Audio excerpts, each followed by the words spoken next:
Tenggelamnya Kapal Van der Wijk, karya Buya Hamka. Nah, maka di situ Buya Hamka menulis satu quotes yang saya ingat banget dari SMP sampai dengan sekarang. Dari sebelum saya masuk Islam sampai dengan sekarang, dan saya baru ngerti apa maksudnya setelah saya ngaji tentang Islam. Waktu dulu saya nggak ngerti sama sekali, tapi keren. Karena keren, saya catat quotes itu, dan ketika saya sudah ngaji, oh ini maksudnya Buya Hamka. Apa yang beliau tulis?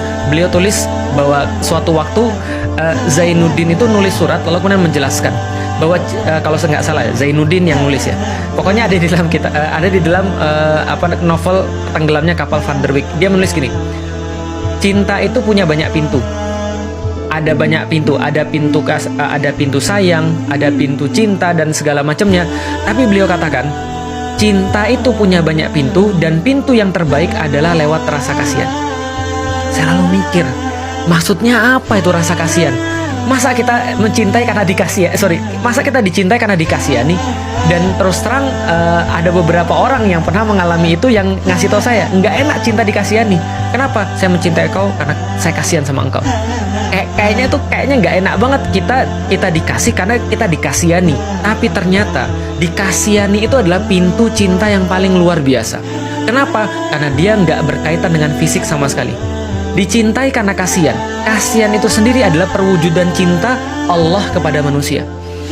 Maka ketika kita berbicara tentang kemudian keadaan kita di hadapan Allah Subhanahu wa Ta'ala, Masya Allah, yang kita harapkan adalah rahmahnya Allah, bukan keadilan Allah. Ketika kita nanti di yaumil kiamat, lalu kita bilang sama Allah, Allah adil dong pada saya. Mati kita, remuk, nggak ada harapan, hancur kita.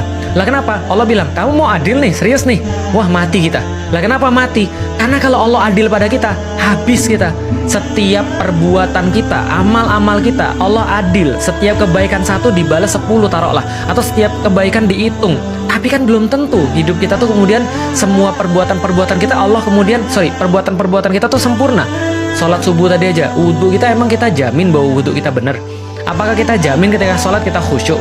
Apa kita jamin bahwa bacaan kita benar? Apa kita jamin bahwa seluruh ibadah kita tuh tidak ada celahnya? Enggak. Ulama-ulama berkata, ibadah kita itu belum tentu diterima Allah, belum tentu sempurna, tapi maksiat kita itu sudah pasti diterima dan sempurna.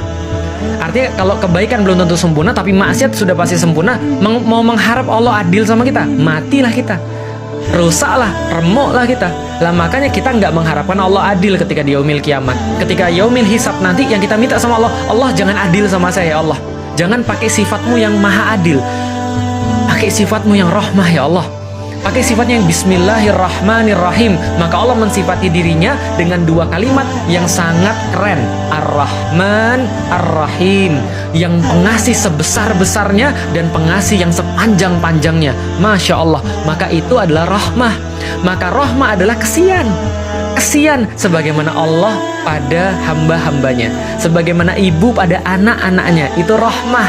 Maka seorang ibu yang hanya bisa ketika robek dagingnya, ketika kemudian mengucur deras darahnya, ketika hampir retak tulang-tulangnya, ketika berteriak dia ketika antum lahir dia tersenyum, dia menangis bahagia, dia susuin antum, lalu kemudian dia merasa senang sekali, seolah-olah gak ada yang lebih senang daripada dia di dunia ini.